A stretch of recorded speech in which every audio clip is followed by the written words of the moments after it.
Welcome to Research Relevant Bites. These are 12-minute snippets about how to make research relevant to clinical application, theory, and overall knowledge based. My name is Stephen Shaw from McGill University, where I lead the Connections Lab, and I'm also chair of the Department of Educational and Counseling Psychology. What we do in our lab is to try to make research more relevant. I'm a clinician, and as a clinician who's trained and practiced for many years, evidence-based practice has become an important part of our lives. Yet, evidence-based practice has become something of a buzzword rather than reality. To change this, we really need to change and focus on how we do research, how we communicate research, how we consume research. Right now, we're in a situation where people who are practitioners don't really read research. Actually, people who are scholars don't read research either because it's not useful. So it's not simply practical, real-life clinical exercises that are important, but it is research that is useful for everyone: clinicians, scientists, consumers, policymakers. So the goal of the Research Bites is to begin to make research more relevant. Right now, we're incentivized to, as scholars, we're incentivized to produce and publish a lot of papers. This perverse incentives make scholars publish bad research and unimportant research, but we do a lot of it, and that's how scientists are rewarded right now. There's a reason why these folks don't read journals, and it's not because people are lazy. What we need to do is begin to create a culture where research is relevant. So my goal here is to get away from simply having research being producing widgets or numbers of publications. We need to advance knowledge that is practical, that is useful, that is functional. Therefore, I've decided to start Research Relevant Bites, little small snippets that will help us to gain some information about the ways we can make research work for us. Every time will be a very small introduction to a concept, references at the end, so many people will look into more details. A lot of the things we'll talk about are fairly technical.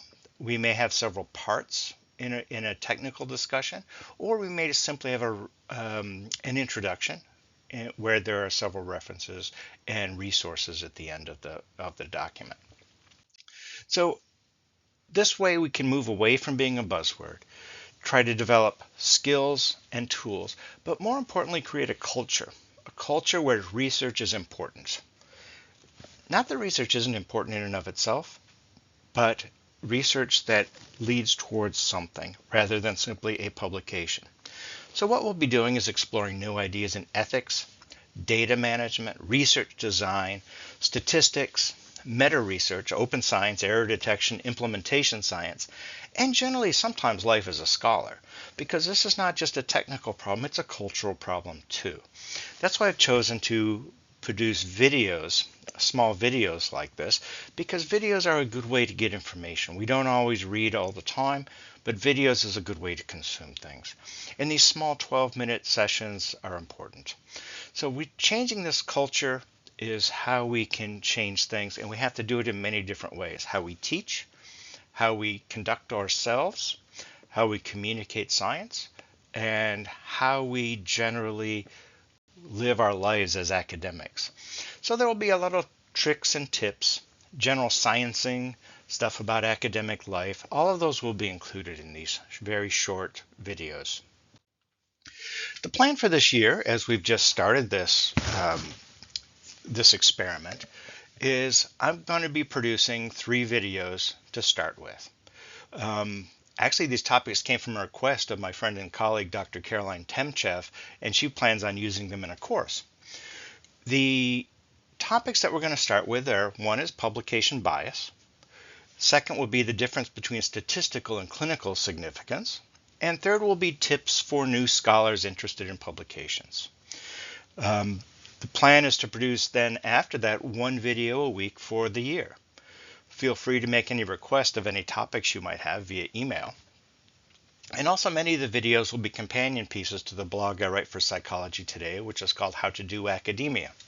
Actually, my original title was How Not to Suck in Academia, but Psychology Today didn't really like that. They wanted something a little bit more formal. And I'm not sure How to Do Academia is more formal, but nonetheless, there I simply write about the life of someone in academia. And so this idea of creating ideas, little topics, little snippets, we're going to cover everything from power analysis to aspects of implementation science to fairly novel designs of research to how we communicate research and simply how we live our life as being an effective researcher who still's meeting the incentive structure of academia. If you don't publish a lot, you don't get grants. If you don't publish a lot and get grants, you don't get promotions, retention, jobs, tenure, all of these sorts of things that we all need for stability. So we have to find a way to make this work, and I think that's possible. So that's what this is going to be about, of how to create a world in which we can be useful, we can be relevant, we can be productive, and yet meet the incentives that we currently have. Yes, I would love to change the incentives as they exist now. Those incentive structures aren't going to change, or at least I'm not going to change them. But we have to live with them as well as create a relevant component. So who am I and why am I doing this? Again, my name is Stephen Shaw. I'm a school psychologist by training.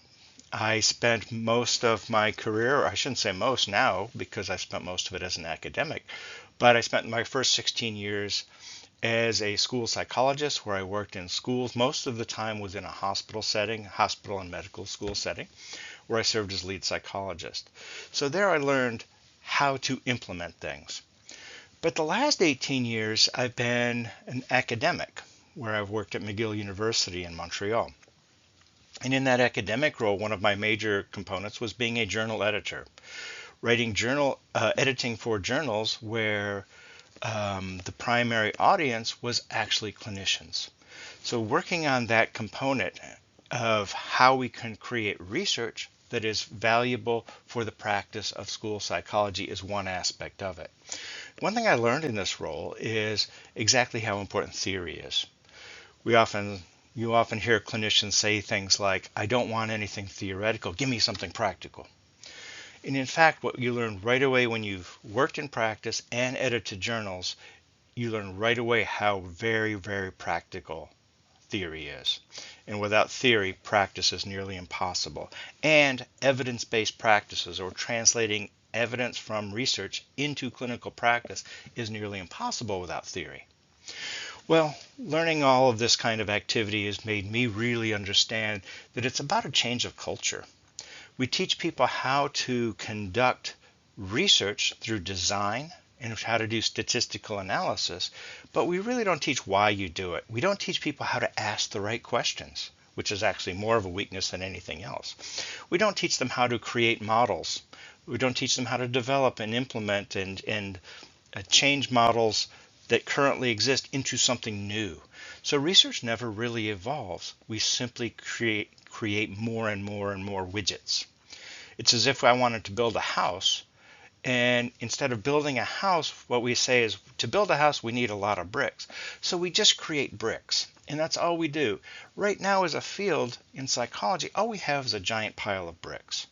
No one has designed the house. No one has put things forward into a house. I shouldn't say no one, but few people have. We're more interested, because the incentives are now to create as many bricks as possible, not to put them together in any way that can create a functional house. So the purpose of our talk here as we do this, this little video setting, is to give ideas for a house, how to build it, how to create it, how to design it, how to make it relevant and functional. Functional research is what we're trying to do here, and that's where we're going to get at.